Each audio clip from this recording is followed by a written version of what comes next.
Rahul Gandhi is a constant cynic and a persistent purveyor of propaganda and fakery. And this is nothing new for Rahul Gandhi, where he has allowed his hatred for one person and one party to transcend into hatred for the entire country itself.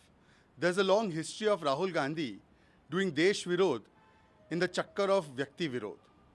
Unfortunately, at a time when India is being hailed by the entire world on the economic front, on the diplomatic front, today we lead the G20 presidency, even the Italian Prime Minister, a country from where Rahul Gandhi's Nani comes from, is hailing India.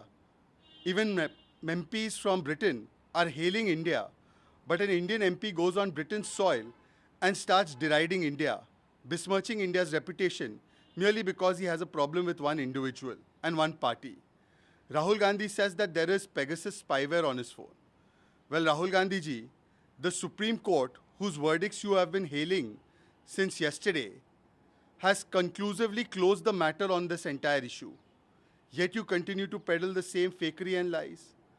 When the Supreme Court asked for phones to be submitted so that they could check whether the spyware was being used, at that time, why didn't you submit your phone? Rahul Gandhi says that it is impossible for opposition leaders to move around in the country. After removing a yatra of Bharat Jodo of almost 4,000 kilometers, Rahul Gandhi says that it is impossible for leaders to move. Rahul Gandhi says that today institutions in this country are under attack. Rahul Gandhi is the poster child of hypocrisy. Those who have the DNA of emergency, those whose grandparents imposed emergency and suspended the constitution, those who played havoc with institutions like the judiciary and the election commission, those who banned films, banned Kishore Kumar, and used every means within their power to stifle free speech, today are speaking about institutions of this country. And Rahul Gandhi says that minorities are under attack. This is after when Rahul Gandhi's party has got merely 8 seats out of 180 seats in the northeast states, which have a majority population of Christian community, tribal community, and the entire Congress party has been rejected from the northeast. And at a time when the BJP has been given the opportunity to serve the people of the northeast because the policies of the Prime Minister don't discriminate between Madhav and Matthew, Sunita and Sandra, Rahul Gandhi peddles these lies. This only shows the hypocrisy of Rahul Gandhi and the attempt to besmirch India's reputation at a time when the entire world is celebrating India. It only shows that when Parivar Tantra is under threat, how some people consider it to be a threat to Loktantra.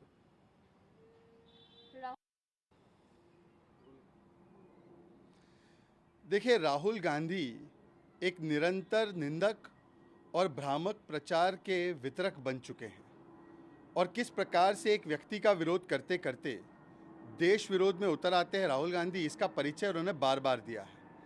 चाहे विदेशी धरती पर जाकर भारत की संस्कृति पर सवाल उठाना हो, चाहे भारत की सेना और संस्थाओं पर सवाल उठाना हो, चाहे निकोलस बर्न्स जैसे व्यक्ति का भारत के लोकतंत्र में हस्तक्षेप मांग करने की बात रखना हो, ये राहुल गांधी का इतिहास रहा है। परंतु जिस प्रकार की बातें राहुल गांधी करते हैं, आज जब पूरी दुनिया भारत को वैश्विक पटल पर, आर्थिक पटल पर एक उज्जवल केंद्र की तरह देख रही है, एक चमकते हुए सितारे की तरह देख रही है, जब ब्रिटेन के ही सांसद खड़े होकर भारत की प्रशंसा कर रहे हैं, जब राहुल गांधी के ननिहाल देश से वहाँ की प्रधानमंत्री भी भारत की प्रशंसा कर रही है, उसी दौरान राहुल गांधी एक भारतीय सांसद ब्रिटेन की भूमि पर जाकर भारत की बदनामी का बेड़ा उठाते हैं और कहते हैं कि भारत में संस्थाओं पर हमला हो रहा है। ये किस प्रकार की विडंबना है और दोहरे मापदंड है कि जिसके परिवार में इमरजेंसी का डीएनए हो, जिसने किशोर कुमार से लेकर कई मूवीज़ और किताबों पर प्रतिबंध लगाया हो, जिसने बोलने की आज़ादी से लेकर सुप्रीम कोर्ट के साथ और संस्थाओं के साथ छेड़खानी की हो, आज वही व्यक्ति इस पर पाठ पढ़ा रहा है। कहते हैं कि मेरे फ़ोन में पेगासस है। एक तरफ तो सुप्रीम कोर्ट का जब फैसला आता है तो उसको मान लेते हैं और उसका जश्न मनाते हैं, और जब इसी सुप्रीम कोर्ट ने इस विषय में एक फुल एंड फाइनल ऑर्डर सुनाया है तो उसको मानने से इनकार करते हैं।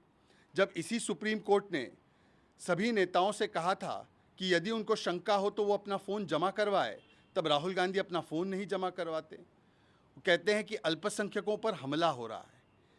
आज जब पूर्वोत्तर में कांग्रेस पार्टी विलुप्ति की ओर जा चुकी है, 180 में केवल 8 सीट उन्हें मिली है, जहां पर भारतीय जनता पार्टी को 5 गुना ज़्यादा सीटें मिली है, जहां पर लोगों का विश्वास पाने में भारतीय जनता पार्टी सफल रही है, क्योंकि माधव हो या मैथ्यू हो, सैंड्रा हो या सुनीता हो, सबके पास प्रधानमंत्री नरेंद्र मोदी जी की सामाजिक जनकल्याणकारी नीतियों का एक प्रकार से लाभ पहुंचा है। तब जिस प्रकार से राहुल गांधी, जिनके परिवार का इतिहास 1984 के दंगों से हैं, वो इस प्रकार की बातें करते हैं, तो समझ में आता है कि केवल भारत की बदनामी करने का ही बेड़ा उठाने का काम राहुल गांधी ने किया है। ये वही राहुल गांधी है जो इसी समारोह में, इसी स्पीच में चीन की प्रशंसा करने से भी नहीं थकते और पुलवामा जैसे आतंकी हमले को महज एक कार बॉम्ब कहकर किस प्रकार से पाकिस्तान को भी क्लीन चिट देने का काम करते हैं, यही दिखाता है कि उनकी मानसिकता किस प्रकार की है। नमस्कार, मैं हूं मानक गुप्ता। अगर आपको हमारा ये वीडियो पसंद आया हो तो इसे लाइक और शेयर जरूर करें, और हां, हमें सब्सक्राइब और फॉलो करना ना भूलें ताकि आप देश और दुनिया की कोई खबर मिस ना करें। तो जुड़े रहिए हमारे साथ और देखते रहिए न्यूज़ 24।